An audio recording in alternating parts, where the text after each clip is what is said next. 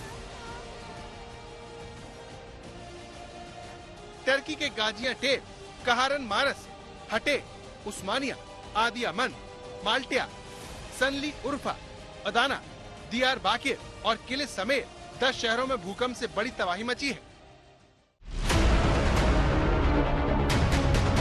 अब आपको टर्की के कहारन मारस शहर का हाल दिखाते हैं, जहां पर तकरीबन हर एक बड़ी इमारत जमींदोज हो चुकी है।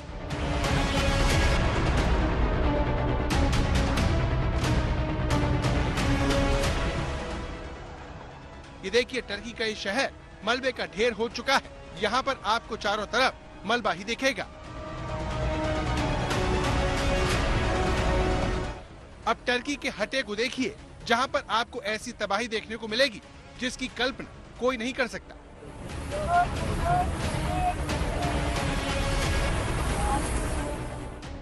टर्की में भूकंप के चलते एक गैस पाइपलाइन में बड़ा धमाका भी हो गया।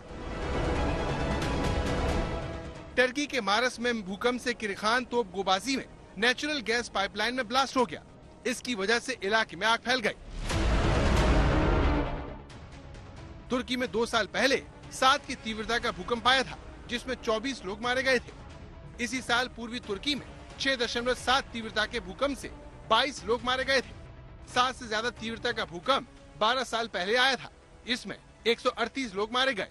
साल 1999 में भी 7.4 तीव्रता का भूकंप आया था, तब 17,000 लोग मारे गए थे।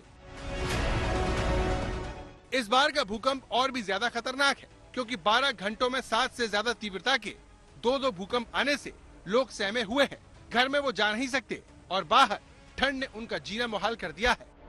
आज तक ब्यूरो। इस मुश्किल समय में भारत ने भी टर्की की तरफ मदद का हाथ बढ़ाया। प्रधानमंत्री नरेंद्र मोदी ने टर्की की तबाही पर दुख व्यक्त करते हुए एनडीआरएफ की 2 टीमें भेजने का ऐलान किया है।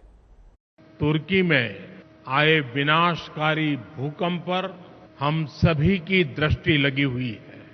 बहुत से लोगों की दुखद मृत्यु और बहुत नुकसान की खबरें हैं। भारत के 140 करोड़ लोगों की संवेदनाएं सभी भूकंप पीड़ितों के साथ है। भारत भूकंप पीड़ितों की हर संभव मदद के लिए तत्पर है।